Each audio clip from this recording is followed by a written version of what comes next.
Hey everybody, what's up? Happy Tuesday. Welcome to Tuesday Happy Hour with your friend Eric the Malt Muser. How's everybody doing? I'm kicking things off tonight with a little palate starter, Johnny Walker 18, which is quite a good pour. Got a bottle of this a couple weeks ago, I want to say. Been really enjoying it, despite it only being 40% ABV. But tasty pour for sure. I know we already got some folks in the house for Tuesday Happy Hour, so good to see everybody. A couple new faces. Bill Balistreri, who comes in rocking the Milwaukee Brewers avatar. Cheers, Bill. It's a Milwaukee native. We were just chatting about that. Always cool to see fellow Milwaukeeans in the house. Two Slows here. Austin Gardner hanging out as well, and a couple other folks. So good to see everybody. Ben Demon Hunter, Daniel, Jason Coates. How's everybody doing? Awesome, man. Thanks for everybody joining. So this is the second week that I've done this just quick happy hour session before Telex, the Whiskey Tech, a good friend of mine and a good whiskey tuber, goes on to do his weekly show. And exciting news to share that we're gonna keep doing this. I'm gonna continue weekly doing these Tuesday happy hours, and then Telex and I are going to be doing each of his shows together when he starts after he does his review at 9. So do stay tuned, hang out. We'll have a couple of drams, get loosened up, then we'll head over and hang out with Telex to continue the chat. So it should be a lot of fun. Tonight he's going to be doing Kalila 18, so we'll be chatting Kalila this week on the show. So, yeah, in these COVID days especially, it's good to be able to have community with folks, especially good whiskey friends. So, yeah, we're going to keep doing this. Let's launch it, everybody. Hope everybody's in well health.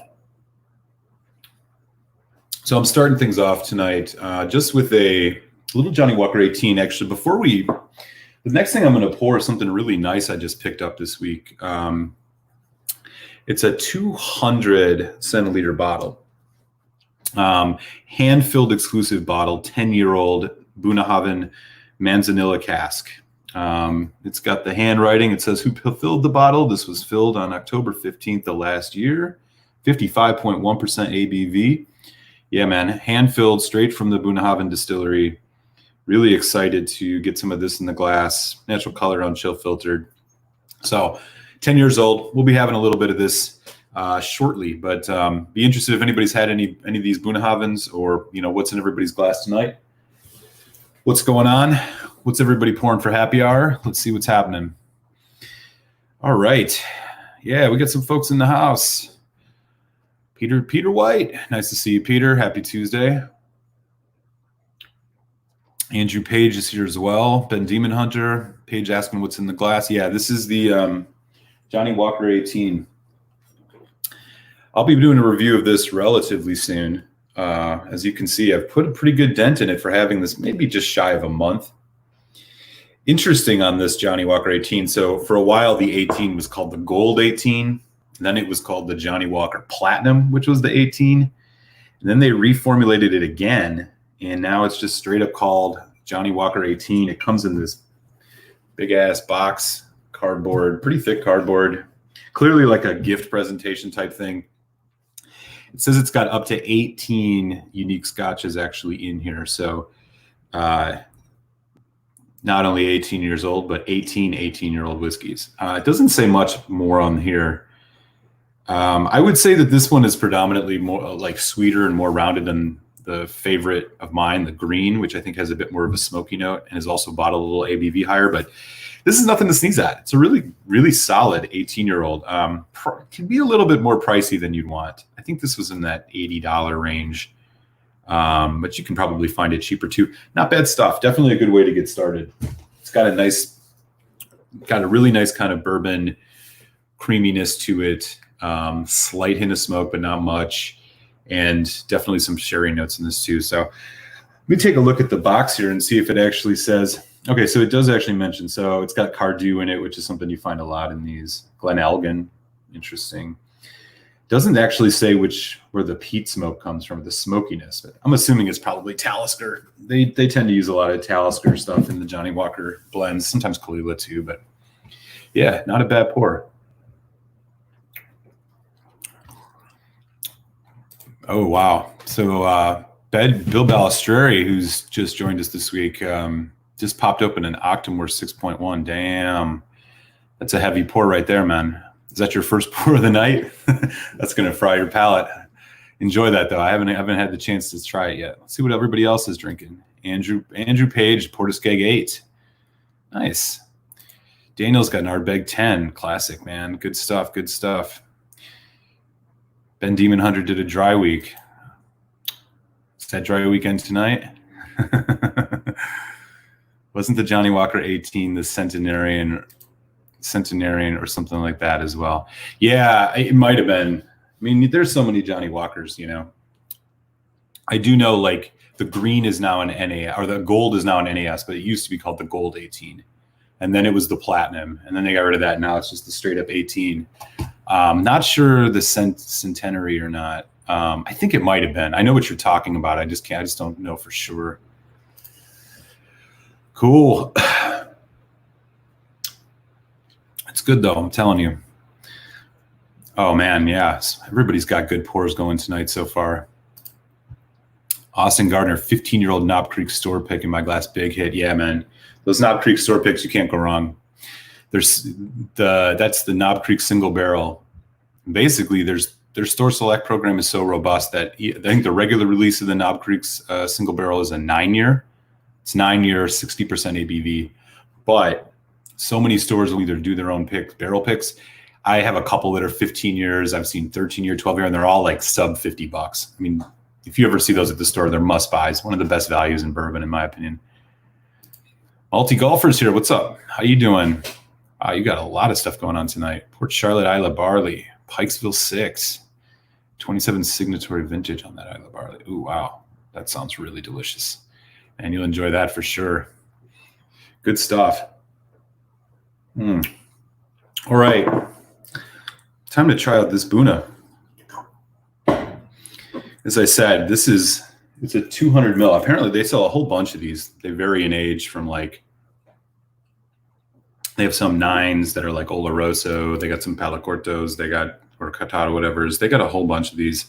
And so this is, yeah, a 10-year-old Manzanilla, 55.1% ABV. There we go. Let's give this a taste. I don't know. I've not actually had a lot of Manzanilla matured or Manzanilla finished whiskeys, so this is going to be a pretty new experience. But I do love me some Bunnahabhain, so expect good things out of that, right? Yeah, Daniel's talking about that Knob Creek single barrel. Yeah, you can't go wrong with that. I don't know how I haven't reviewed that yet. I swear I got like a freaking box full of those. Just picking them up over the years. It's so hard to not buy a 13-year-old Knob Creek, single barrel when it's like $40. You just have to grab it when you're there. Oh, wow. It smells like Christmas sugar cookies. A little fruit and honey. Floral. Wow. It's rich. Bunnahabhain always seems like all their whiskeys are really rich. This one, no exception. Put a little bit of water on this. Yeah. Wow, right on. Have any of you guys Bunnahabhain fans? I'd be curious. I mean, these are not the easiest things to get in the world, but they have so much stuff that's like wine and cherry finish that you can't, that they don't put in like full bottles in release. Wow. It's like doughy. Wow. All right.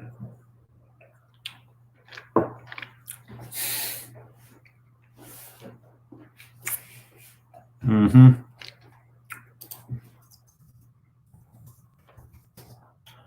Oh, wow. That's intense.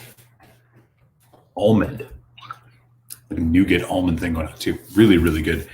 I've been a big fan of Buna. Unfortunately, like I said, I mean, they're not, a lot of the releases are not the easiest stuff to find, especially the peated stuff. I mean, you can find the Buna 12 pretty regular. You can find the, the 18 even, but they have a whole bunch of these Gaelic named bottles that I can't even really pronounce, of like much more peated stuff. I had the Crockvana, which was at 50% heavily peated. It's a travel exclusive. I brought back from, I brought that back from Turkey, I think, when I was flying back, way back in 2018. I think I might have done a review of that. That one was good, but yeah, they're not the easiest things to find, especially around here. But the 12 is this legit 12-year-old, usually at a good price. The 18 was, I think, in my number 3 or 4 whiskey of the year last year. That whiskey blew my mind. I really just love their style. They have this just kind of heavy, kind of like almost dark fruit raisin thing that's just kind of part of their style. They're really unique. I mean, you can tell you're having a Bunnahabhain for sure. They just kind of have this musky, dank dampness to their whiskey that I just don't get that profile out of anything else. That's actually got me kind of thinking about, I was thinking about this earlier today. There's certain distilleries that I think you can really pick up on their characteristic profile, and others not so much. Sometimes it's really across the board. But I mean, I think of like distilleries like Highland Park. I feel like no matter what it's been aged in, you're drinking a Highland Park. I think Bunnahabhain is similar. You just know it's a Bunnahabhain. It's just got a really signature style. I think a lot of them do. I mean, obviously, like Talisker, you pretty much always know if you're drinking a Talisker. But there are some distilleries where it's not always so apparent. Kalila, for example. At least for me, Lafroig, obviously you do, but there's a lot more even in like Speyside and stuff that, man, if you did it blind, I bet you couldn't tell the difference between some of those pours. But there's these ones that you'll always be able to tell. Getting a little Scotch mist in here too. Man, this is good. Daniel said, Andrew Page said Ralphie just re-reviewed Bunnahabhain 12 and gave it an 88. Same score as his review from 2-3 years back. Oh, that's cool. Wow, Peter White's got a Buna 2009 cast strength Gordon and MacPhail. Wow. Yeah, there's another one for sure. Daniel's right. Bruichladdich always tastes like Bruichladdich. Yeah, I think the Port Charlotte stuff too. You always can tell if you're sipping on a Port Charlotte. I agree. Wow. I'll tell you, this is a distillery that I just wish there was more stuff available for in the States. I really do. Some of these wine cask finishes are just freaking out of this world. This one's really good. It's going to take some time. I mean, there's a lot happening in here. 10 years old. I think this was about $50. So this is about a little less than a third of a bottle. I don't know, probably overpaid for it, but it's super cool. And the juice is really good. It's kind of a cool approach, right? It gives you the opportunity to like not pay a ton of money and taste something really good. And then if you get the opportunity to buy a full bottle, you could. They should probably do this more often. Other distilleries should. I got a couple other things lined up as well. As I mentioned, if you didn't catch it in the beginning, I'm going to be doing these happy hours every Tuesday, and then we'll be joining Telex. We're going to continue doing a weekly show over on his channel shortly after 9 o'clock on Tuesdays. We're going to just basically chat. He does reviews on Tuesdays, so we'll probably chat about today. He's doing a Kalila 18, so we'll probably chat about Kalila 18. But going forward, we're going to be doing some sample swapping. We'll be trying things at the same time together. We'll be doing some kind of runs through distilleries, trying different expressions from stuff, and just having a good whiskey chat on Tuesday. So if you're into it, sub me, sub him. Make sure that you're always on getting the notifications and stuff. And so this is gonna be a lot of fun. I think we'll keep going until and see how it goes. I think it's going to be a lot of fun. I've known him for a long time, and we've done a couple whiskey chats the last few weeks, and just kind of decided, hey, let's keep doing this. So should be a good time. Anyway, let's see what's going on in the chat. Folks talking. Oh, I see. Yeah. Buna 12 batches can change, said by Demon Hunter to notice. Or are that just apples to every bottle from every distillery, correct? Oh, I'm not sure. Yeah. I've heard that about Buna 12. To be honest, I don't think I've had a bottle of Buna 12 yet. I've had it at a bar, but I don't think I actually have a bottle. I really should get myself one. I've had the 18 Krokvana. I've had there's a couple others I've just tried here or there, but yeah, they're just not easy to find.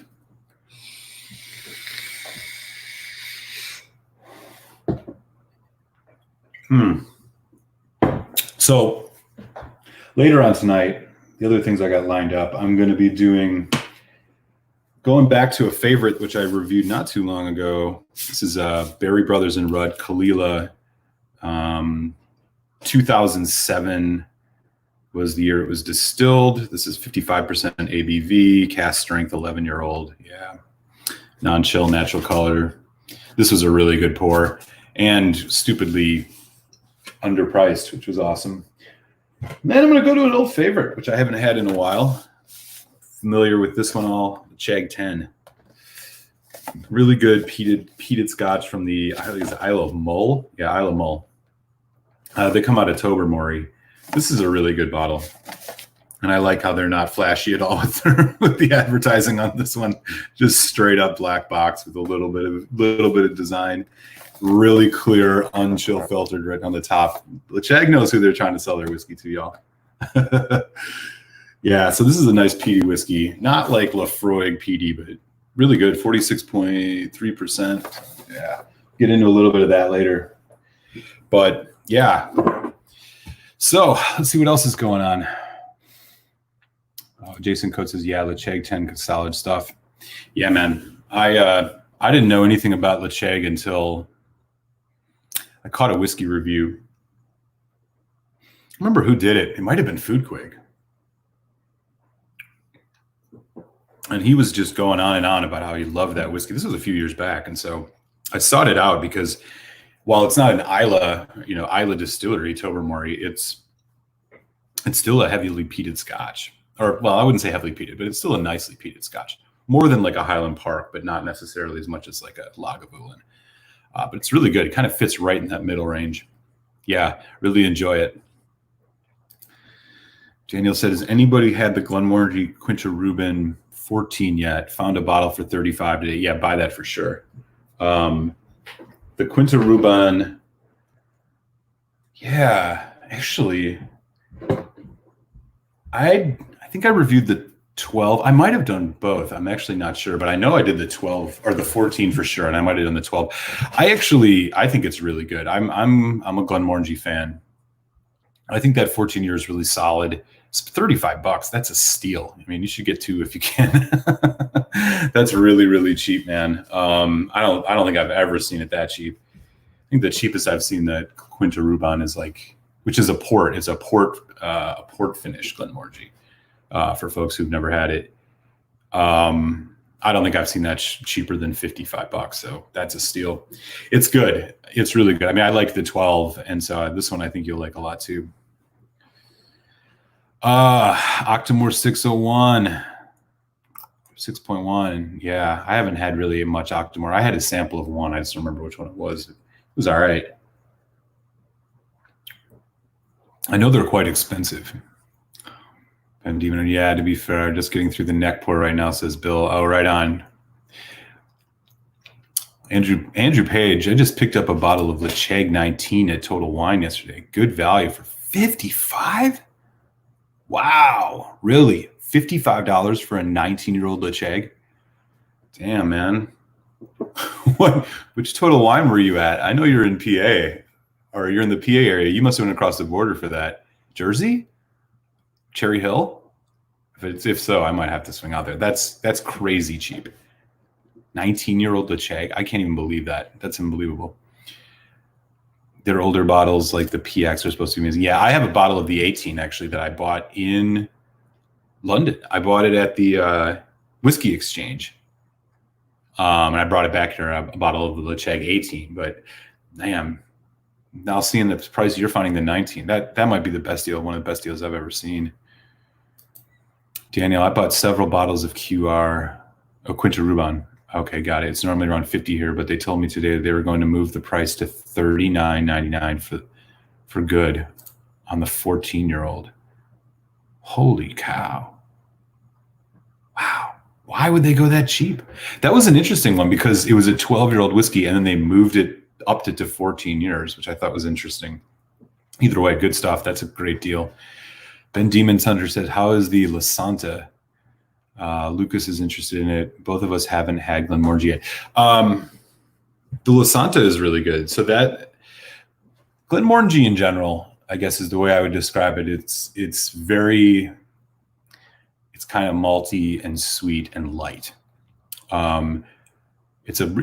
apparently have like the highest stills in Scotland, they say. So their whiskey is like really nicely, nice and smooth, as some folks would like to say.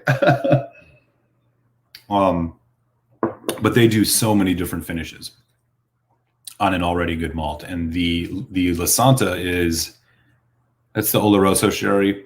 That's a really good one. I like that. I think the Quinta Ruben is right in that range too, in that like $50 range, or for some people, $35. Both are really solid. I would grab the La Santa. I think that's a really good intro into sherried whiskeys, along with things like, Glenfarclas 12 or, and I think the La Santa is a 12-year-old actually. Glendronach 12, which is like a fully sherried, but this is a sherry finish. I would grab it. It's a really good, it's an easy sipper, not super complex, but a really enjoyable dram. La Santa's good stuff. I was thinking about 19 PX. Oh, okay. So you got a Letag 10 for $55. I was going to say, I was about to DM you and be like, man, you got to tell me what store you were at, because that's like the craziest price I've ever heard.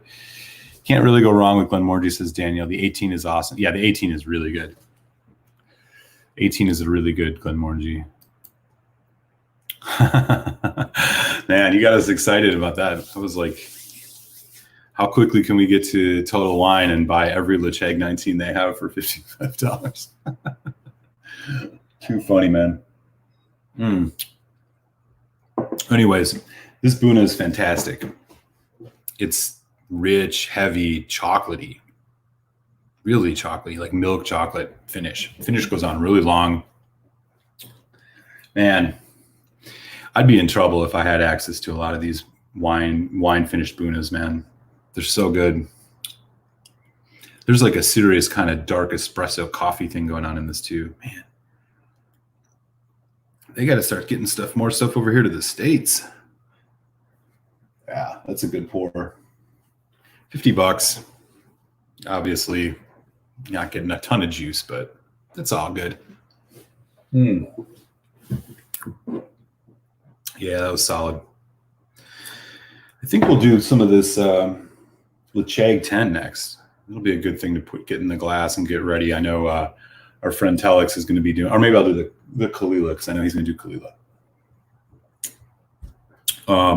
Yeah, once he's ready to go live, I'll be sure to drop the link in the chat for y'all, and then we can head over there. If you're going to be hanging out for the night, should be fun. Just chatting whiskey, always a good thing to do, especially on Tuesdays, apparently.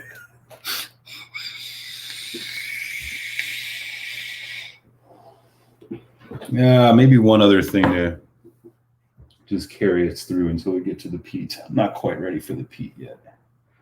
Yeah, all right. That's what happens with this one, man. Johnny Walkers in general, other than the red, which I don't recommend you buy, they're just these like, you don't know what you want to drink, so just pour this. Actually, you know what I'm gonna do? I got something else instead.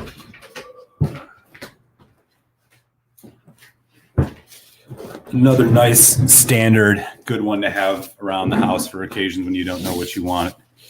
Highland Park 12. You just can't go wrong with the Highland Park 12. We'll do a little bit of this. Get nice and warmed up for the show tonight. Yeah.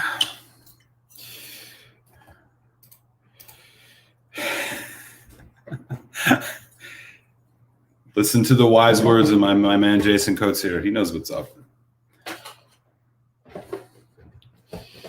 How you doing tonight, Jason? It's good to see you, man. Thanks for swinging by. Daniel's talking about, Daniel's talking about Lagavulin 16s. Best deal I ever got on a whiskey was $50 for a Lagavulin 16, said Andrew Page. Damn, $50. Man, I don't know if you've all noticed, but the Lagavulin 16 prices have went up in the last month. I'm seeing it now for like $90, $80, $90. I even saw a place selling it for over $100 for a Lagavulin 16. That was like a $70 max bottle, last year at this time. I've noticed that Lagavulin prices have went up. Springbank too. Springbank prices have went up crazy. And I don't know if it's all just because of the tariffs. Like, I don't know, maybe it's just the opportunity that they were running into or something. I'm not sure. But man, I saw that Lagavulin 16 and at that price, because I've been looking to get myself another bottle of that. It's been a long time since I've had one. And I was like, fuck no, not for that price. $100. It's craziness. Daniel, he said, nice old HP 12. Yeah, I got a couple bottles of the old before they went to the Viking theme. I actually did a comparison of this and the Viking one. That was a fun video. Long story short, you can still find these older ones. There's some debate. I tested it. There's some debate about whether or not the juice changed significantly as well, but I'm not sure. Bill Bastry, what's up, man? Bill's got a good one, right? We only chat whiskey on days that end in Y. I can get behind that. Lagavulin 16 is over 105 up in Canada. Does anybody really have an everyday bottle? Since most of us have so many bottles, there are all kinds of everyday bottles to me. Yeah, I don't have an everyday. I think I more have the like indecision bottles, right? The bottle that's like, I know I kind of want to have some scotch tonight or some bourbons, but I just don't know what I want for what I'm in the mood for. So I have these a couple pours that'll just kind of like be my warm up. So Johnny Walker Green was a good one for that. But this one here, this is like the king for me, is the Highland Park 12. It's just got a little bit of everything, a little bit of smoke, a little bit of sherry, get some of those kind of malty notes, good fruit flavor, sweet. It's just got everything working for it. Classic Highland Park. Can't go wrong with it. Be curious to hear what anybody else's are, if they got the same kind of thing, or there's a few that they just have as their go-tos. Jason Coates been up since 3 a.m. Damn, man. How many time zones are you back from the East Coast? I don't know my time zone math. 2, right? Maybe? 1? Huh. Your state splits in half, right? Part of the time zone is mountain, part is central, something like that. Yeah, man. Right. Joke is right. It's crazy. I don't know what the hell they're thinking with that. Oh, interesting. There's more juice from older cask in the prior bottling. Really? Oh man, I'd love to hear about that. I actually didn't quite know that. Interesting. I did notice that the newer one was a little edgier, but again, I couldn't say it was enough to say it wasn't just batch variation, but that's interesting. Man, too slow seeing that Lagavulin 16 for 99.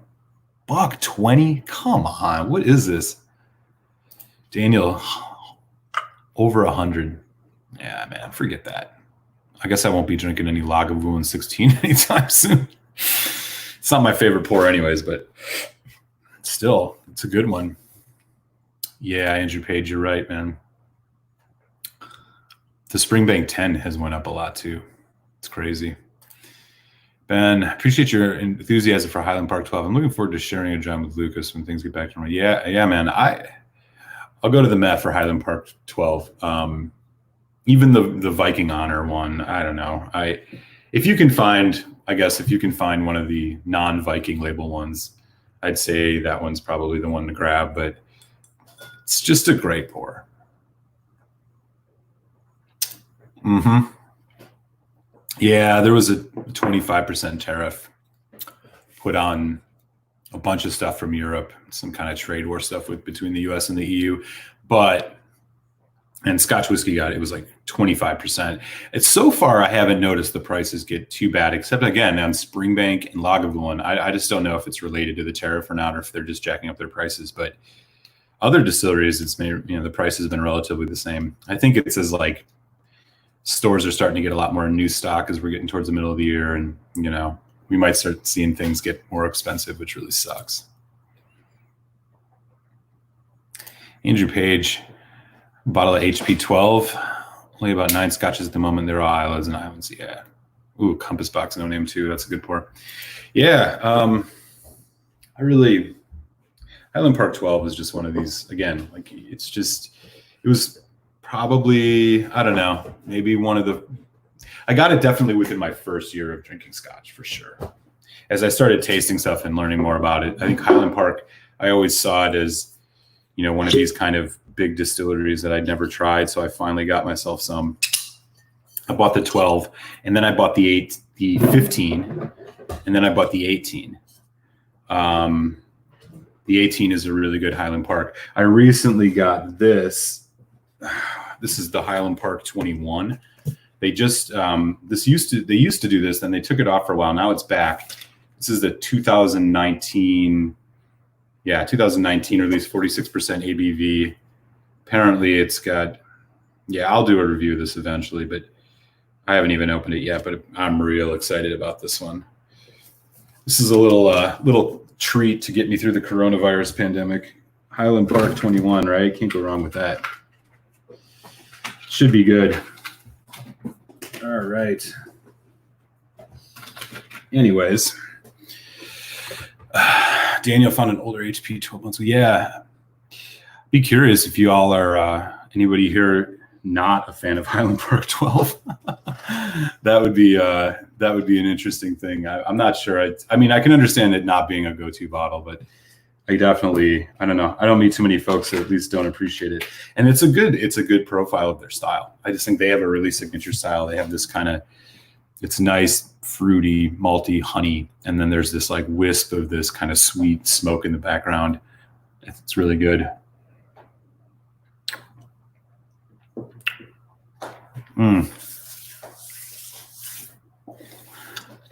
Anyways, I found an older HP. Okay, you got that. Older HP bottles, meaning the non-Viking. Yeah, the non-Viking ones. Ben Deemer said, I found an older bottle of the Highland Park 21, just another sampler I'm sitting on, waiting to share with my brother. Yeah, man. I've heard great things about the old Highland Park 21. I've heard really good things so far about this new Highland Park 21, but I don't know what to expect. I usually don't.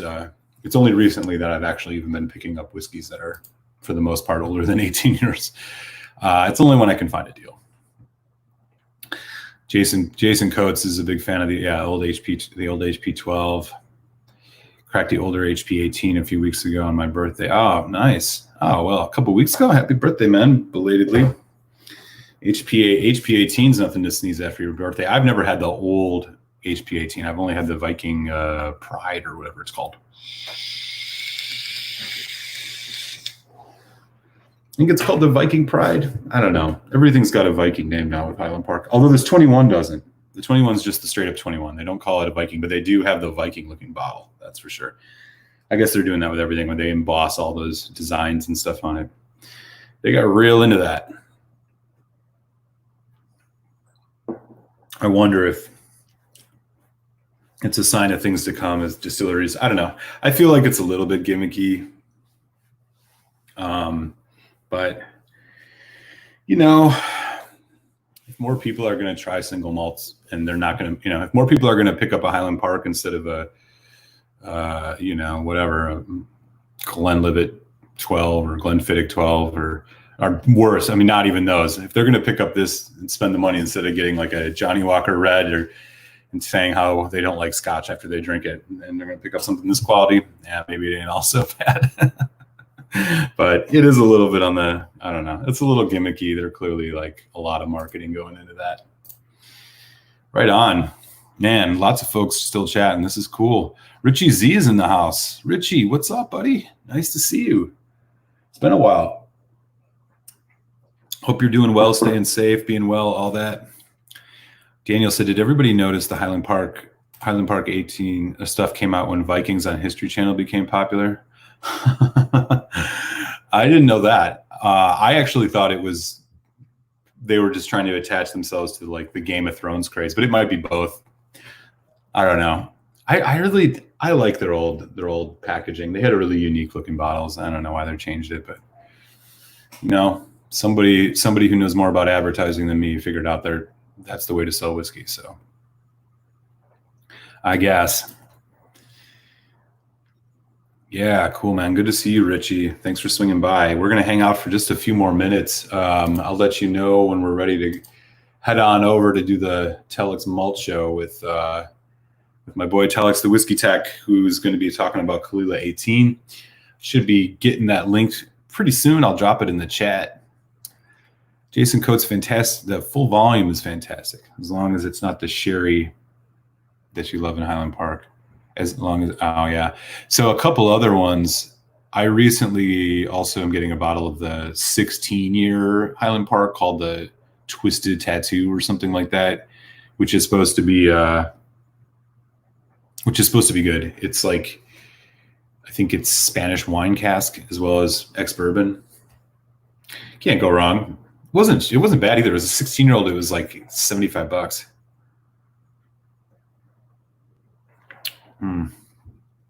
No. This HP 12 is dangerously sippable. Jason, I hope you grabbed a bunch of these old ones because I'm definitely I think I might only have one more of these. It's just so good. Man.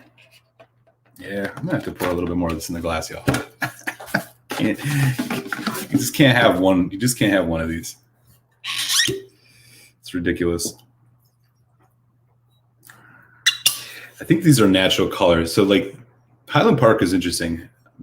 They don't put color in their whiskey, but they do chill filter. Usually it's like, I don't know. Usually it's kind of the other way around. A lot of these places will chill filter before they will do fake color before even chill filtering. I don't know, but Highland Park's all about natural color, which is cool. I can appreciate that. Make some room for this over here. HP 12. Yeah, it's great. Oh, you got a bunch of old ones too. Yeah, good stuff, man. Really good stuff. Man.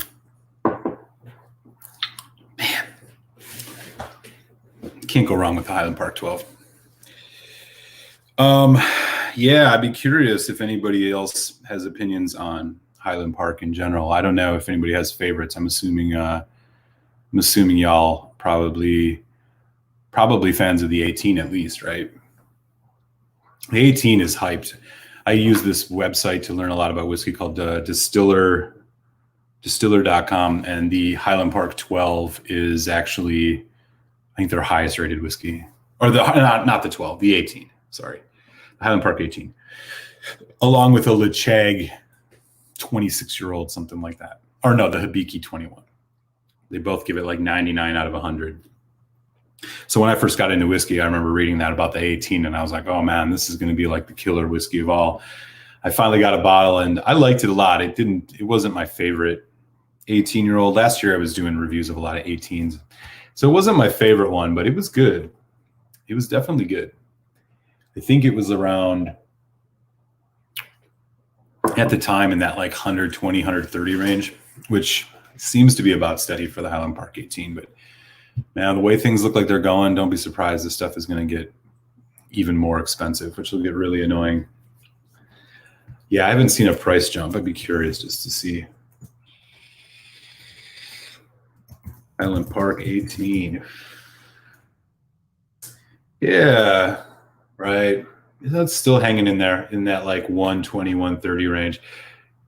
Some places a little bit more than that. I don't see it much more over 150, which that's getting questionable. Dark Origins. Yeah, I haven't had that. Man, there's so many. I can't even keep track of all those Highland Parks. The Dark Origins. There's the, just in the States alone, the Valknut, the Valkyrie, the Valfather. There's something called like, what is it? Spirit of the Bear. It's like 14-year-old. They have like, just so many. They have a 10-year-old called the Viking Scars. They have that Magnus, which is like the NAS intro, like lower than the 10, which actually isn't all that bad for like a $35 bottle. It was actually pretty solid. There's that full volume, right? I haven't had that one. There's just a lot. They have a whole bunch of different stuff, and I don't know how they're pumping out so much whiskey. So many different styles, at least. It seems like there's just so freaking many of these Highland Parks. All every month there's like a new one. There's no way. I mean, like they're all like relatively decent price, but a lot of them are NAS. I don't really know what you're getting out of them necessarily. So I just really haven't messed around with much. But if anybody's got recommendations on any of these, I've seen some folks like in Jason, Richie were talking about the full volume. Oh, right. Yeah, right on, man. Yeah, I got an old, you can see it this way. I got an old Sansui like tuner that I worked on, picked up a couple years back. It's from like the 70s. Really love the sound of that. It's got a great kind of old school look. It's a good stereo. Those old, I think it was like that one's from like 1973, 74. Yeah, man. Nothing better than a couple good vinyls, some good single malt, just chilling, relaxing. You can imagine I do that from time to time around here, given all this stuff. But yeah, I also wanted to get the Fire and Ice and the Light, but so pricey, says Richie. Yeah, man, I saw those box, like the Fire and Ice come in some of the most extreme packaging I've ever seen for a whiskey. The Light, there's also one called the Dark, right? The Dark is the sherry. The Light is like a bourbon. Those are both 18-year-old or 17-year-old. I'm not quite sure, but yeah, I was one of those too. But man, they're like, yeah, like, $180, $200. It's just like, it's just so much. But, if you're like me, where you don't have $1 million to buy every whiskey you want all the time, we got to be choosy. And I'm sorry, Highland Park, but I'm just not going to shell out that much money for, even though those Fire and Light one or the Fire and Ice ones looked really good. They were almost like $250, $300 or something like that, if I don't recall. I don't know enough about them. Have to check it out one of these days. Maybe they'll find a bar that sells that, somehow has that behind the bar. Yeah. Correct. Yeah, so they are both 17. Richie Z, quality stereos last forever. Yeah, ain't that the truth? Daniel, I have an old turntable in storage with some old 70s speakers. I have all my vinyl stored in old Coca-Cola ice chest. Nice. Conversation for another day. Really cool, man. Yeah, definitely. Super good. Let me check in on my boy Telex. I think it's probably getting close to time to start the show. I don't think he's fired over the link quite yet, but he hasn't sent it over yet, but he's probably going to be starting relatively short order here. He's probably wrapped up his review. Yeah, usually around 9:15. Probably around 9:15 is the time that we'll be kicking things off. So I'm assuming he'll be ready to go. But hey, it's been fun hanging out with everybody. I'm enjoying these Tuesday hangouts, little happy hour sessions. Tuesday's a good day, right? We got 2 work days in. Usually Mondays and Tuesdays for me Mondays especially can be the most stressful. But yeah, let me grab the link for you guys. If y'all are not in it and you want to continue the chat, feel free to head on over and hop in with Telex, and I will be joining you all relatively soon. Here's the link in the chat. I'll leave that open for you guys just for a few minutes. Feel free to click that, take that link if you guys want to come over and keep chatting tonight. And I'll be heading over there relatively soon myself to jump in the chat, and we'll continue talking, man. Been good hanging out with everybody. The link is in the chat here, so feel free to head over. Catch you guys in a few. Salancha.